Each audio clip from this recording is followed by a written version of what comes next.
Saat ini, Kora Sumsel Update bersama saya Meta Anggraini yang akan mengulas beberapa artikel yang sempat ramai di sosial media pada hari ini.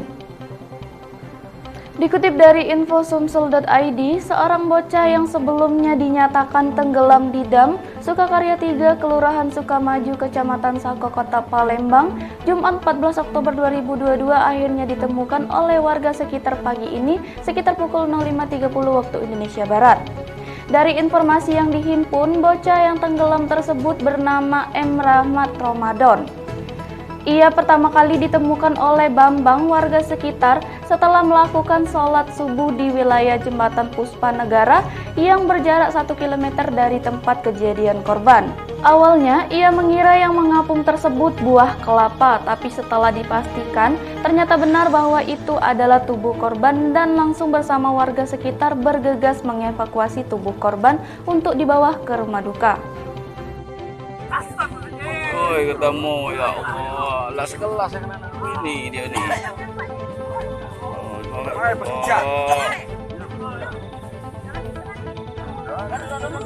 Dari kemarin dia nih, sekelas yang mana? Dengan TV nih. Iya. Dia juga budak dia nih.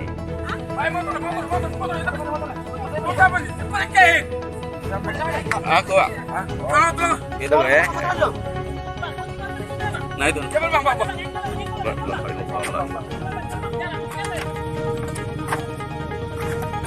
Itu Kak, itu nyala sadarnya.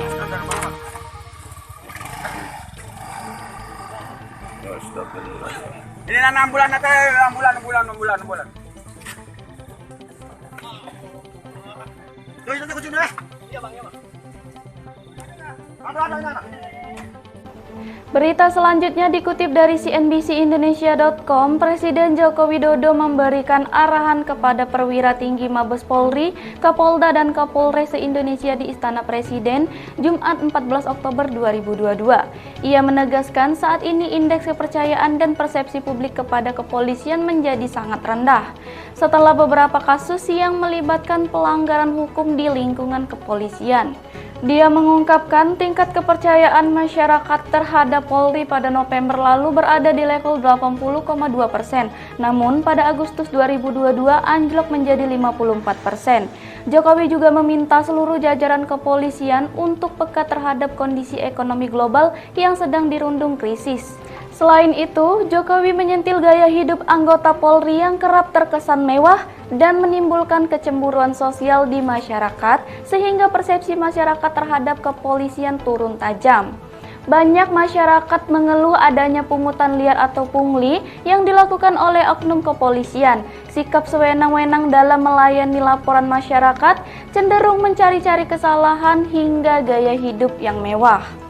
Terkait soliditas, Jokowi meminta jajaran Polri memperkuat internal mereka memasuki tahun politik. Menurutnya, sinergi antar Polri dan TNI harus dilakukan untuk menciptakan keamanan politik. Dan juga peran polisi sebagai penegak hukum pun turut disoroti Jokowi.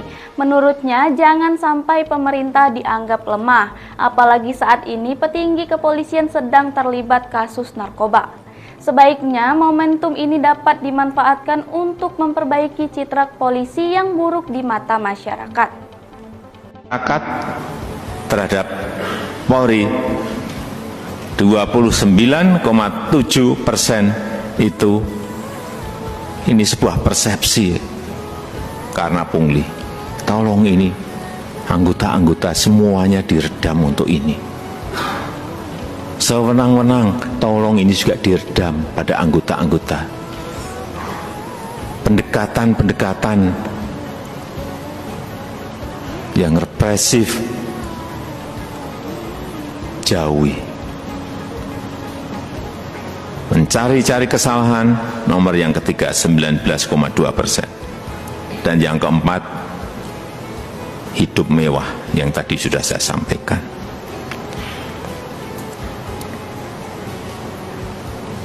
Karena Bapak, Ibu, dan saudara-saudara sekalian, itu adalah aparat penegak hukum yang paling dekat dengan rakyat, paling dekat dengan masyarakat, dan paling sering berinteraksi dengan rakyat.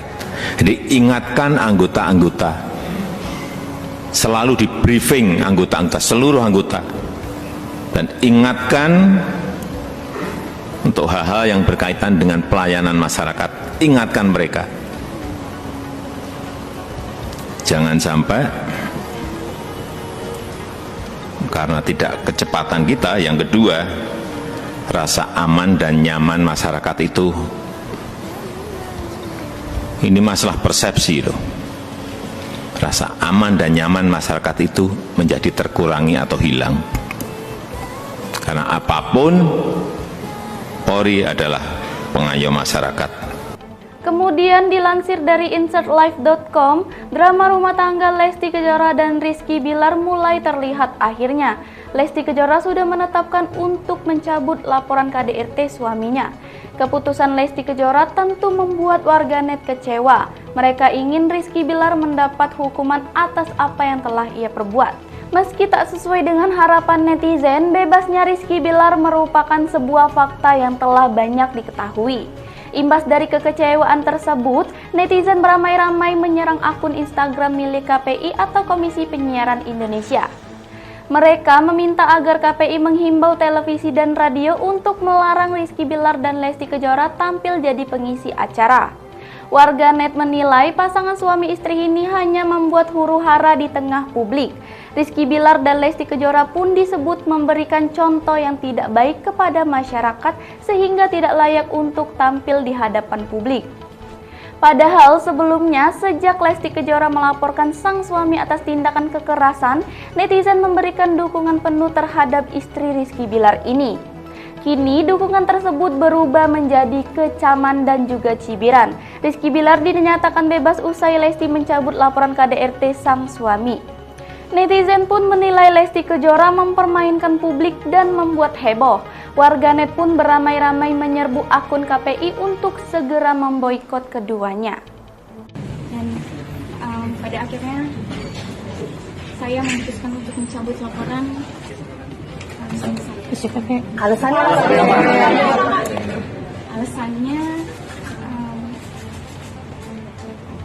anak saya, karena mau bagaimanapun suami saya bapak dari anak saya, dan beliau juga alhamdulillah sudah mengakui perbuatannya dan meminta maaf kepada saya dan keluarga, khususnya kepada orang tua saya, kepada bapak saya, dan insya Allah keluarga saya, bapak saya dan ibu saya sangat begitu memaafkan perbuatan suami saya, dan insya Allah harapannya mudah-mudahan tidak akan pernah terulang lagi. Jadi udah siap kehilangan fans gak, soalnya kan banyak banget yang kayak kecewa apa yang Kenapa dilaporkan akhirnya kan Dede udah disakitin? Hak setiap orang masing-masing yang jadi kalau ditanya seperti itu tentu yang penting insya Allah ini menjadi pelajaran untuk suami saya. Mudah-mudahan saya, keluarga bisa dijadikan pelajaran supaya hal seperti ini tidak terjadi lagi, kedepannya bisa lebih baik. Berita terakhir dikutip dari berita kaltim.co, Presiden Joko Widodo meninjau progres pembangunan proyek kereta cepat Jakarta-Bandung atau KCJB pada Kamis 13 Oktober 2022. Pak Jokowi berharap proyek KCJB yang telah mencapai 88,8% tersebut dapat meningkatkan mobilitas, daya saing hingga munculnya pertumbuhan ekonomi baru.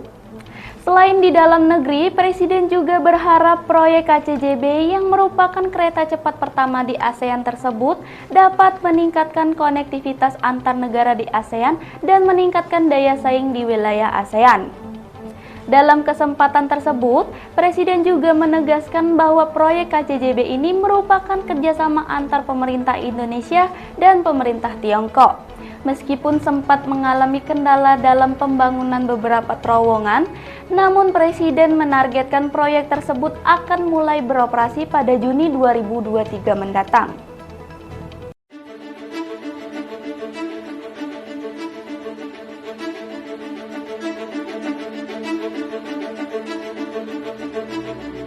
Dengan kereta cepat Jakarta-Bandung ini, mobilitas orang dan barang bisa menjadi cepat dan meningkat, kemudian daya saing kita juga akan semakin kuat. Kemudian ada titik-titik pertumbuhan ekonomi baru, di Jakarta ada, di Bandung ada, kemudian di Kabupaten Bandung juga terjadi.